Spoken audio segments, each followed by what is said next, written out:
আজকের রেসিপি মাত্র 1 কাপ ময়দা দিয়ে খাস্তা আর ডালপুরি।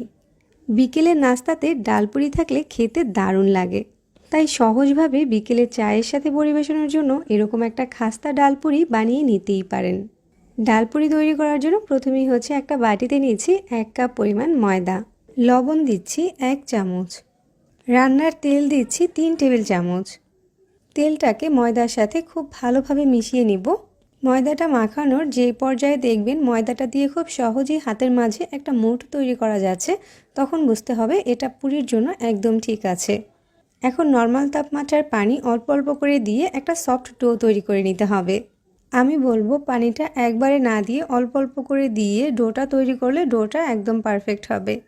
এই তো এখানে আমি একটা সফট ডো তৈরি করে নিয়েছি। এবার এই ডোটাকে একটা কাপড় দিয়ে ঢেকে 10 মিনিট সময়ের জন্য রেস্টে দিয়ে দিব। এতে করে ডোটা খুব ভালোভাবে সেট হয়ে যাবে। ময়দাটা সেট হতে হতে পুরির জন্য আমরা ডালের পুরটা রেডি করে নিব। এজন্য একটা পাত্রে 1/2 কাপ পরিমাণ নিচ্ছি মুসুর ডাল। ডালটাকে আমি আগেই ভিজিয়ে রেখেছিলাম। এর সাথে 1/2 কাপ পরিমাণ দিচ্ছি পানি, এর থেকে বেশি পানির প্রয়োজন হবে না এখানে। লবণ দিচ্ছি 1 চামচ, হলুদ গুঁড়া দিচ্ছি 1/2 চামচ। নেড়েচেড়ে মিশিয়ে দিব। তারপর একটা ঢাকনা দিয়ে ঢেকে ডালটাকে সিদ্ধ করে নিব। কিছুক্ষণ পর ঢাকনাটা খুলে নিয়েছি। ডালটা খুব ভালোভাবে সিদ্ধ হয়ে গিয়েছে। এর সাথে যতটুকু পরিমাণ পানি রয়েছে এটা একটু পরে এমনিতেই টেনে যাবে। ডালটাকে এখন চুলা থেকে নামিয়ে নিচ্ছি। চুলায় অন্য একটা পাত্র বসিয়ে দিচ্ছি 2 টেবিল চামচ পরিমাণ সরিষার তেল, 1 টেবিল চামচ দিচ্ছি রসুন কুচি আর 3 টেবিল চামচ দিচ্ছি পেঁয়াজ কুচি। পেঁয়াজ আর রসুনটাকে এখন হালকা ব্রাউন কালার করে ভেজে নিব। পেঁয়াজ আর রসুনটা ভাজা হয়ে গেলে এর সাথে সিদ্ধ করে রাখা ডালটা দিয়ে দিচ্ছি আর দিচ্ছি 1 টেবিল চামচ পরিমাণ চিলি ফ্লেক্স। এবার সব কিছু একসাথে নেড়েচেড়ে মিশিয়ে কয়েক মিনিটের মতো ভেজে নিব।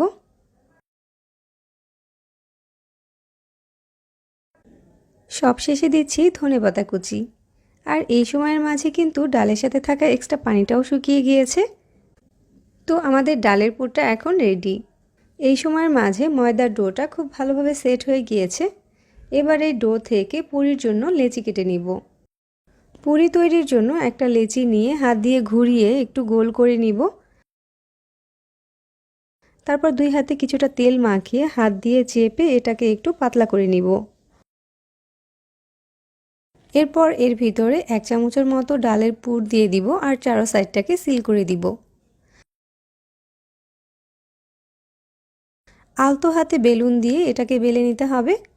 জোরে জোরে বেললে ভিতর থেকে পুরটা বের হয়ে যাবে। এই তো ঠিক একইভাবে বেশ কিছু পুরি ভাজার আগে তৈরি করে নিয়েছি।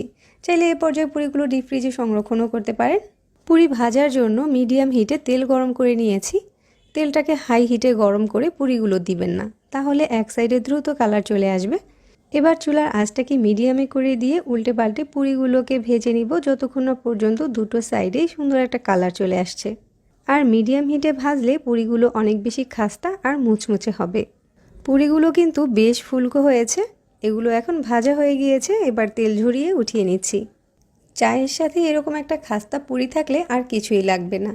চাইলে টমেটো কেচাপ অথবা মেয়োনিজের সাথেও পরিবেশন করতে পারেন, খেতে দারুণ লাগবে। আজকের রেসিপি ফলো করে আমাকে কমেন্ট করে জানাতে পারেন যে আপনাদের কাছে কেমন লেগেছে। আমার এরকম আরও সহজ আর মজার সব রেসিপি পেতে আমার চ্যানেল সাবস্ক্রাইব করবেন আর ফেসবুক পেজটা ফলো করে রাখতে পারেন। এতক্ষণ রেসিপি দেখার জন্য ধন্যবাদ জানিয়ে আজকে বিদায় নিচ্ছি। আল্লাহ হাফেজ।